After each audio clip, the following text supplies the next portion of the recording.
I was 19 years old and I was drafted into the United States Navy. You go to school, and as you progress with your grades, only the absolute top grades get to go to jet propulsion. And I made it that far, so I became a jet mechanic. I departed on the USS Constellation, went into Vietnam. We operated off the carrier. I flew in A3Ds. I gave the Navy my all, and they took care of me. But it does make me feel, I do feel honored. I do feel honored. My name is Carol Tessier, and I am speaking in honor of my husband, Medward Tessier. He was a UDT, underwater demolition team. It's very much like the SEALs. He was a SEAL before SEALs were created. He loved to swim, he loved the water, boating, everything, anything concerning the water. And that's mainly why he chose the Navy. He was very proud of what he did. And even after he came home, he worked for the Sheriff's Department and started the Marine Division. So he was a diver for the Marine Division. Well, they just call me Fred. Fred Kneer, Kneer. I was drafted. To what branch of service? Army.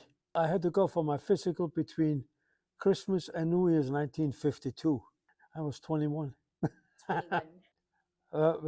When I got to Hokkaido, it was in the winter time, end of 1953, early 54, and it was the winter time. We was in ski troopers. We were moving on skis. We had 3-4 feet of snow in one night. I'm an immigrant. I came to this country in 1949, end of 1949, as an 18-year-old. And 6 months later, the Korean War broke out. This is my new home. I got to do what I got to do, and I did it, and I proudly did it. And I don't regret any bit of it. I'm talking about my father, Elwood Leroy Bauerle, and he's a U.S. Navy veteran from World War II.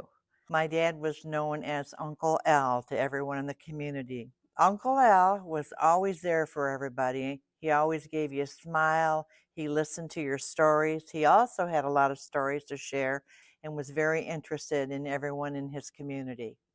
My dad didn't talk much about the war, but when my dad got to be about 90 years old, he started telling us about he saw them sign the peace treaty.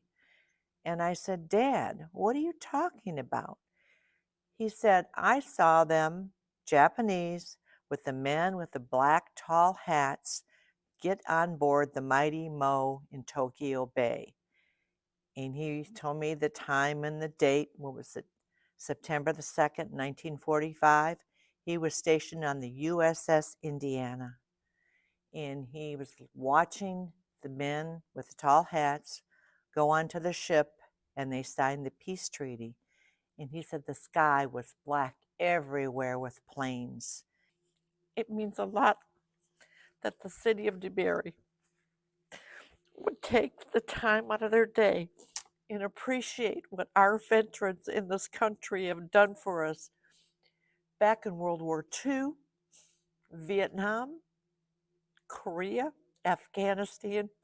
These guys, every one of them put their life on the line so you and I could have the freedom that we have today.